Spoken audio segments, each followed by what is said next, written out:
ಉತ್ತರ ಪ್ರದೇಶದಲ್ಲಿ ಘನಘೋರ ಕೃತ್ಯ ಒಂದು ನಡೆದಿದೆ. ಲವರ್ ಜೊತೆ ಸೇರಿ ಗಂಡನಿಗೆ ಹೆಂಡತಿ ಮುಹೂರ್ತ ಇಟ್ಟಿರುವಂತಹ ಸುದ್ದಿ ಇದು. ಅತಿ ಭಯಂಕರ ಕಠೋರವಾಗಿ ಪತಿಯನ್ನ ಕೊಂದಾಕಿದಾಳೆ ಹೆಂಡತಿ. ಗಂಡನನ್ನ ಕೊಂದು ಗ್ರೈಂಡರ್ ನಲ್ಲಿ ರುಬ್ಬಿದಾಳಂತೆ.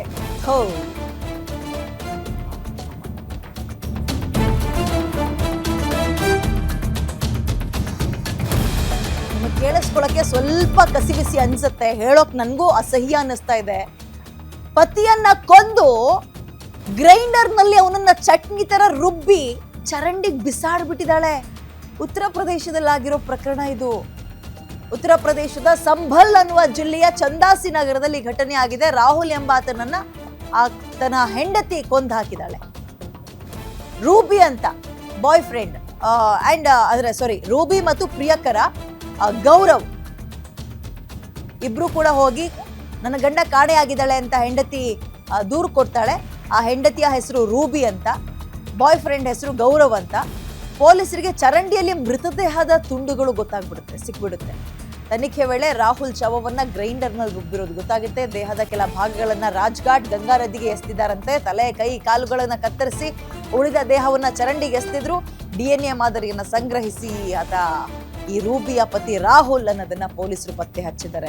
ಎಂತೆಂಥ ಕರ್ಮಗಳನ್ನ ಇನ್ನೂ ಈ ಕಲಿಯುಗದಲ್ಲಿ ಕೇಳಬೇಕು ಅಂತ. ಕಾಯ, ವಾಚ, ಮನಸ, ನೀನೇ ನನ್ನ ಹೆಂಡತಿ, ನೀನೇ ನನ್ನ ಗಂಡ ಅಂತ ಇವೆಲ್ಲವೂ ಮದುವೆಗೆ ಏನಂತಾರೆ ನಮ್ಮ ಹಿರಿಯರು, ಅದರಲ್ಲೂ ಹಿಂದೂ ಧರ್ಮದಲ್ಲಿ ಮದುವೆ ಸ್ವರ್ಗದಲ್ಲೇ ನಿಶ್ಚಯ ಆಗಿರುತ್ತೆ ಅಂತ. ಈಗ ಮದುವೆ ಎಲ್ಲಿ ಮುಗಿದೋಗುತ್ತೆ ಅಂದ್ರೆ ಈ ಗ್ರೈಂಡರ್ನಲ್ಲಿ, ಫ್ರಿಡ್ಜ್ಗಳಲ್ಲಿ, ಚರಂಡಿಲಿ.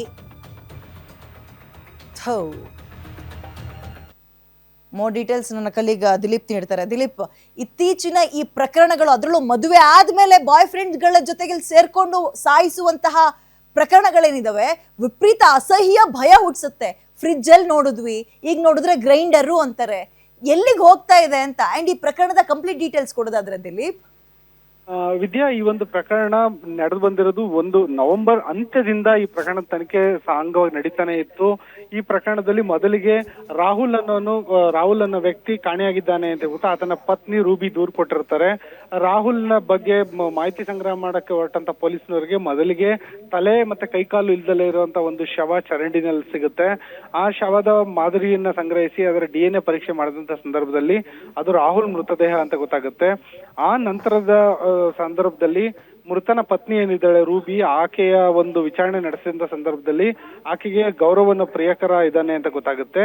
ಈ ಹಂತದಲ್ಲೇ ಪೊಲೀಸರಿಗೆ ಆಘಾತಕಾರಿ ಮಾಹಿತಿ ಸಿಗುತ್ತೆ. ಏನಂದ್ರೆ ಈ ಪ್ರಿಯಕರನ ಜೊತೆಗೆ ಸೇರಿ ರೂಬಿ ತನ್ನ ಗಂಡನ ತಲೆ, ಕೈಕಾಲುಗಳನ್ನ ಕತ್ತರಿಸ್ತಾಳೆ, ಆತನ ಗುರುತು ಸಿಗಬಾರದು ಅನ್ನೋ ಕಾರಣಕ್ಕೆ. ಆ ನಂತರ ಉಳಿದ ದೇಹವನ್ನ ಚರಂಡಿಗೆ ಎಸೆದು ತಲೆ ಮತ್ತೆ ಕೈಕಾಲುಗಳು ಏನಿರುತ್ತೆ ಅದನ್ನ ಗ್ರೈಂಡರ್ ನಲ್ಲಿ ಹಾಕಿ ರುಬ್ಬಿರ್ತಾಳೆ.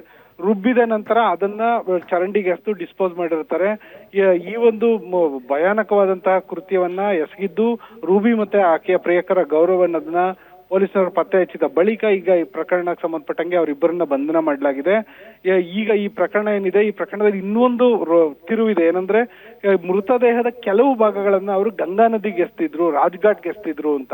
ರಾಜ್ಘಾಟ್ಗೆ ಗಂಗಾ ನದಿಗೆ ಅಷ್ಟು ದೂರ ತಗೊಂಡೋಗಿ ಎಸ್ತಿದ್ ಕಾರಣ ಏನು ಅಂತ ಕೇಳಿದ್ರೆ, ಮೇ ಬಿ ಮೃತ ವ್ಯಕ್ತಿ ಏನಿದ್ದಾನೆ ಆತ ಪ್ರೇತವಾಗಿ ಕಾಡ್ದಲೇ ಇರ್ಲಿ ಅನ್ನೋ ಉದ್ದೇಶ ಇತ್ತ ಅನ್ನೋ ಆಂಗಲ್ ನಲ್ಲೂ ಕೂಡ ಪೊಲೀಸರು ತನಿಖೆ ನಡೆಸ್ತಾ ಇದ್ದಾರೆ. ವಿದ್ಯಾ, ಓಕೆ, ಥ್ಯಾಂಕ್ ಯು ದಿಲೀಪ್ ಡೀಟೇಲ್ಸ್ಗೆ. ಮದುವೆ ಅನ್ನುವಂಥದ್ದು ಭಯ, ಅಸಹ್ಯ ಹುಟ್ಟಿಸುವಂತೆ ಕೆಲ ವಿಕೃತಿ ಮೆರೆಯೋರು ಮಾಡ್ತಾ ಇರೋದ್ರಿಂದ ನಿಜಕ್ಕೂ ಈಗಿನ ಯುವಕರು ಮದುವೆ ಅಂದ್ರೆ ಸಾಕು ದೂರ ಓಡೋಗ್ತಾ ಇದ್ದಾರೆ.